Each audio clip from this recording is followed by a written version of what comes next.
बिस्मिल्लाहिर्रहमानिर्रहीम। अस्सलाम वालेकुम नाज़रीन। 17 अप्रैल 2024 डेट नोट कर लें आज की। पाकिस्तान के अंदर हमारी जो वीडियो का टॉपिक है आज बहुत ज़्यादा जी, पाकिस्तान के अंदर सरमायाकारी, savings accounts, stock market, commodities, mutual funds, Pakistan के अंदर जो नौजवान हैं उनके लिए बेहतरीन ऑप्शन क्या है या सरमायाकार उनके लिए बेहतरीन ऑप्शन क्या है, ये आज की वीडियो का टॉपिक है। हम डिटेल में बात करते हैं इसके बारे में। मेरे काफ़ी ज़्यादा दोस्त हैं जो मिडिल क्लास हैं और वो चाहते हैं कि वो एक ऐसी जगह इन्वेस्टमेंट करें जहाँ से उन्हें अच्छा मुनाफा हासिल भी हो लेकिन उनकी इन्वेस्टमेंट भी सेफ रहे। और मेरे दोस्त नहीं बल्कि पाकिस्तान में रहने वाले कितने ही नौजवान जो कारोबार या इन्वेस्टमेंट के ज़रिए अपनी किस्मत चमकाना चाह रहे हैं, लेकिन पाकिस्तान में जब भी आप सेविंग्स या इन्वेस्टमेंट की बात होती है तो यहाँ हमारे नौजवानों के लिए हालात कुछ हौसला अफजा नज़र नहीं आ रहे। तो एक तो पाकिस्तान में बढ़ती महंगाई के बायस जो सेविंग्स का रुझान है वो अमूमी तौर पर या तो कम ही देखने में आता है या अगर कोई बचत करना चाहे भी तो महाना कमेटी से आगे बात नहीं बढ़ती। तो मोहल्ले की सतह पर डाली जाने वाली कमेटियों में पैसा बवक्त ज़रूरत मिल तो जाता है लेकिन बढ़कर नहीं मिलता। तो इससे अंदाज़ा होता है कि पाकिस्तान में लोग पैसा कमाना भी चाहते हैं मगर ख़तरा लेने से भी घबरा रहे हैं और महफूज इन्वेस्टमेंट्स की तलाश में रहते हैं। तो ऐसे लोग कहाँ और कैसे सरमायाकारी कर सकते हैं?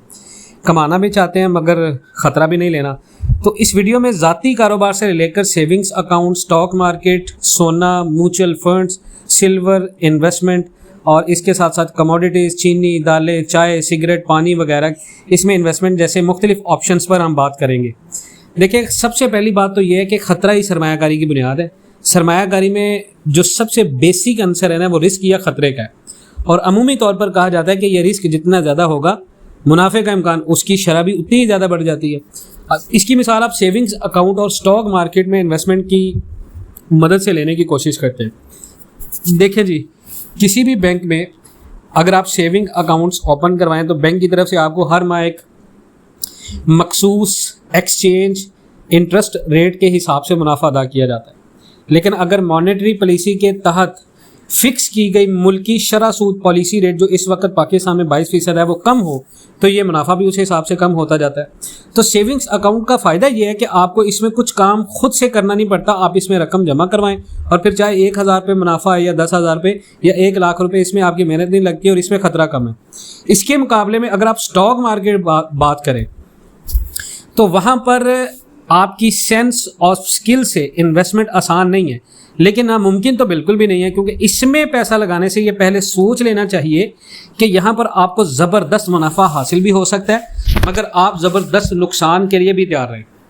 फिलवक़्त पाकिस्तान और पाकिस्तानी बैंकों में मुख्तलिफ बैंकिंग प्रोडक्ट्स की जो औसतन शरह मुनाफा है वो करीबन 18% से लेकर 19% के दरमियान में है। लेकिन पिछले 1 साल के दौरान पाकिस्तान स्टॉक एक्सचेंज में जो इंटरेस्ट प्रॉफिट है वो करीबन 40% के करीब रहा है।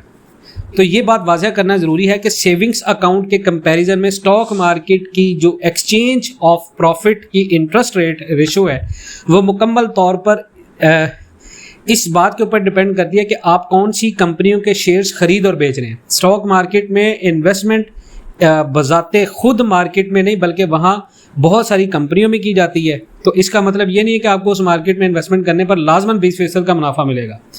हालिया दिनों में शरह सूद में इजाफे के बाद पाकिस्तान में इन्वेस्टमेंट के रुझानात क्या हैं, तो इस हवाले से पाकिस्तान स्टॉक एक्सचेंज की अगर बात करें तो आप मॉनेटरी पॉलिसी के तहत शरह सूद 22% पर फिक्स है।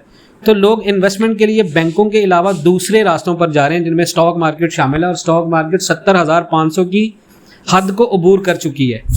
और उसके बाद ये देखें तो प्रॉपर्टी जो है वो नीचे जा रही है, किस्तों पर अपार्टमेंट लोग नहीं खरीद पा रहे और इसके अलावा बहुत सारी ऐसी रियल एस्टेट की इन्वेस्टमेंट है REIT की जिसमें लोग इन्वेस्टमेंट करें।